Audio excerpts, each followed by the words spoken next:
Shalom, brethren. 2 points for your reflection. First, an introduction. We are warned in 2 Peter 5 verse 8. I shall give you two versions. First, the King James Version. Be sober, be vigilant, because your adversary, the devil, as a roaring lion, walketh about, seeking whom he may devour. I draw your attention to sober, which to me could be not drunk with anything such as hate, racism, and malice towards other people, nor envy that could cloud your judgment of rightly dividing the word of truth. That's what being drunk does. 2 Timothy chapter 2 verse 15, rightly dividing the word of truth, not wrongly. Vigilant, looking out for traps and so forth. Being observant. Adversary, one against you and your efforts. That is the devil. The Aramaic Bible, plain English words, says it this way. Be alert, be reflective, because your enemy, and goes on. Alert, listening out for the alarm signal.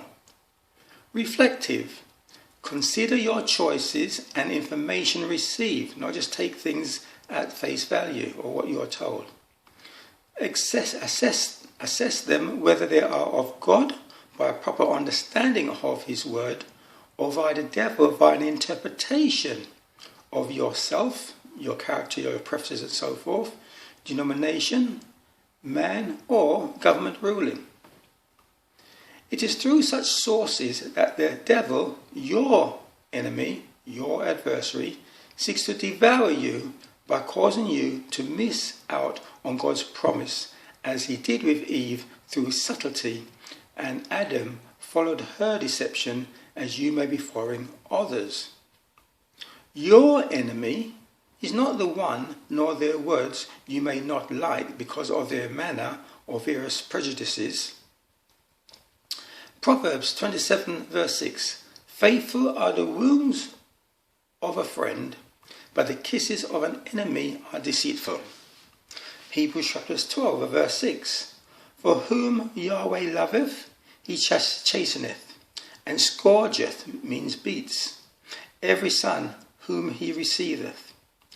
If you endure chastening, God dealeth with you as with sons. In other words, your comfort messages, or ones give you comfort messages, may not be in your best interest, but the one who's giving you a message you may not like, but it's the truth, may be your salvational, may be your salvation.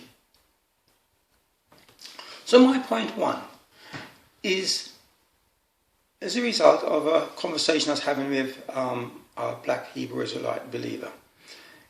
My question, is it relevant or salvational to know who are the descendants of the original congregation that came out of Egypt, as is the focus of the black Hebrew Israelites and similar? So his argument was, we need to know who the real Jews are today. A conversation with one such follower said that Deuteronomy 28 and the Old Testament is written so that we today can know who are the real Israelites and their whereabouts. I say not. Such writings of the Bible and records are so we can learn the commandments and ways of God and keeping them to please him, and not to sin, transgression of his law, as those recorded in the Bible, whether Israeli nation or individuals. Acts chapter 10 verse 34. Then Peter opened his mouth and said, Of a truth, I perceive that God is no respecter of persons, but in every nation he that feareth him and worketh righteousness is accepted with him.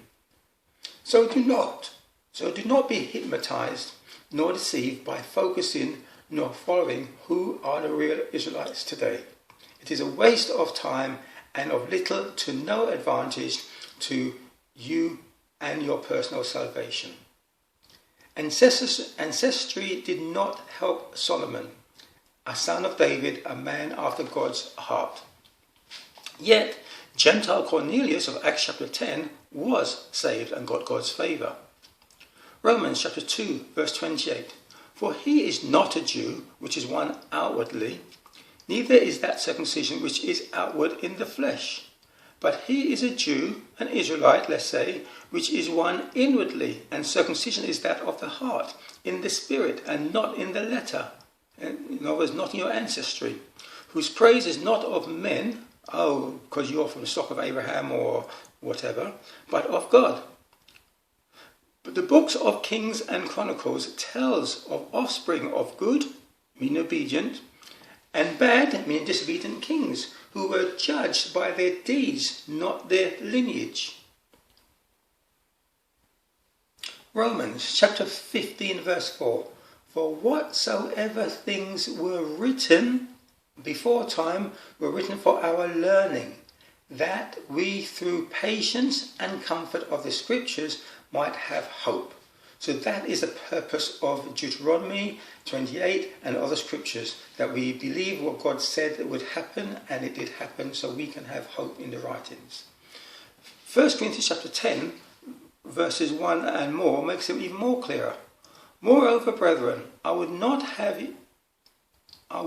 that you should be ignorant how that all our fathers were under the cloud and all passed through the sea. So put this in so you know the following verses are talking about the fathers, Abraham and so forth, Isaac, Jacob, Israel.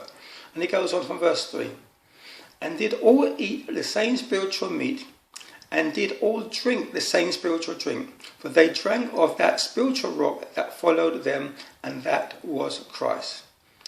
But with many of them God was not well pleased, for they were overthrown in the wilderness. So verse 6 onwards is the words I like, the verses to which I like you to pay attention.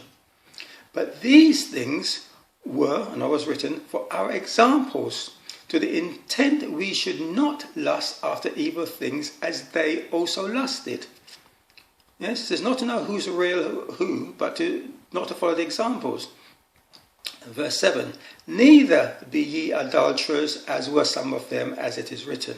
The people sat down to eat and drink and rose up to play.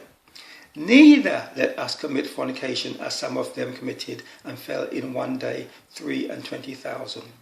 Neither let us tempt Christ, as some of them also tempted, and were destroyed of serpents. Neither murder you, as some of them also murmured, and were destroyed of the destroyer. Now all these things happen unto them for our example, and they are written for our admonition, upon whom the ends of the world are come. In other words, the same things will happen. There's nothing new in the Bible, or nothing new, as this proverb says, I think Solomon said. Continue for 1 Corinthians chapters 10 verse 12. Wherefore, let him that thinketh he standeth take heed lest he fall. They have no temptation taken you but such as is common to man. So that's the purpose, to show you the temptation that you're going to get today, the same as they had then, and you can overcome it the same way by obeying God's commandments. And then I go on to chapter 15 verse 3. Paul speaking again. For I delivered unto you first of all that which I also received, how that Christ died for our sins according to the scriptures. So that is what the Old Testament is about. As Yeshua says, the law, prophets and psalms speak of him. Paul in Timothy said, study the scriptures, for they show you unto salvation.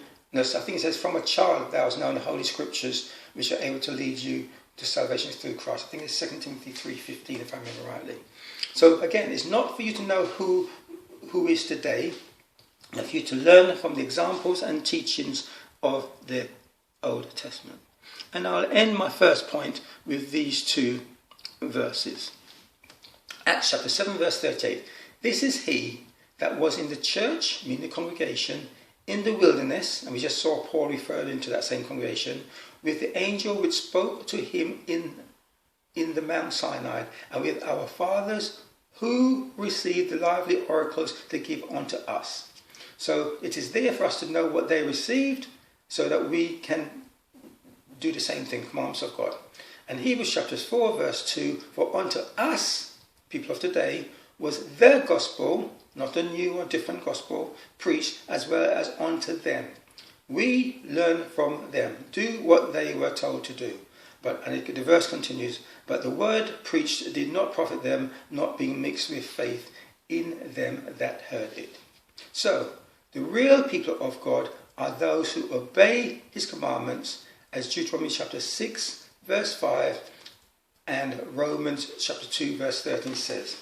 So 6 verse 5 says, and this shall be our righteousness if I remember rightly, obey his commandments and keep to them. But you look it up for yourself. And Romans chapter 2 verse 13 says, it is not the hearers of the law that are just, but the doers of the law. So that is the purpose of the Old Testament. My second point. Again, from a conversation I had with a lady. Many, especially women, want to get married so that God recognizes, i.e. in a church, by pastors, etc. That was her comment. A method that is not found in the Bible. That's my comment. Today, persons set up churches, call themselves pastors, ordain others to be pastors, and then go on to fool people. They have God's or the government's authority to marry couples. Listen further, don't get distracted by your thoughts. Actually, neither God nor governments, at least many, do not recognize such acts as a marriage, i.e. church ceremonies, to my knowledge. It is the government's license and marriage certificate that forms the recognition.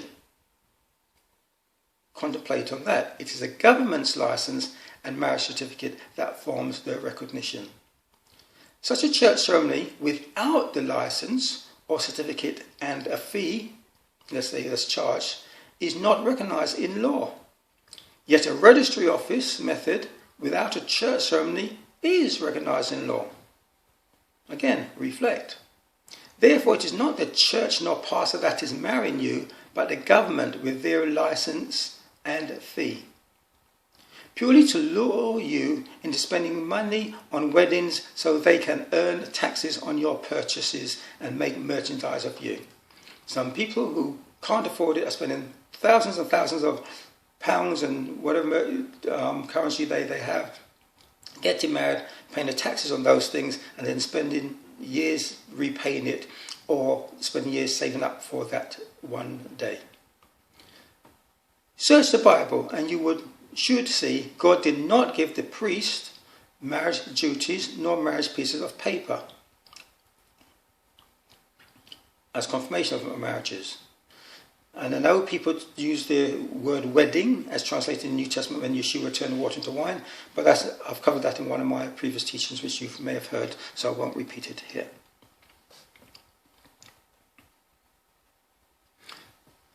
Churches today marry two men, women, transgender, etc. I doubt God, in churches that is. I just said churches. I doubt God recognizes. Yet some governments do. So who do you want to follow? In fact, the governments, recognize even if there is no church ceremony and call it common law marriage, giving it similar legal recognition, as I said above, once it's done in the registry office or so forth. So I ask again, who is doing and recognizing the world's marriages? God or governments? Matthew 6 verse 24. No man can serve two masters, for either he will hate the one and love the other, or else he will hold to the one and despise the other. You cannot serve God and mammon. So you cannot believe you're married doing it the world's way when God says that his way, that marriage is done by a different way. So for avoidance or misunderstanding what I'm saying or advocating, I'm not advocating not to get married as the word is translated in the Bible. Simply to do it God's way and stick to it. Not man's way, as they allow you to break it and repeat and repeat and repeat, i.e. get divorced, get married, get divorced, get married, etc., etc., etc. So those are my 2 points for your reflection. Shalom.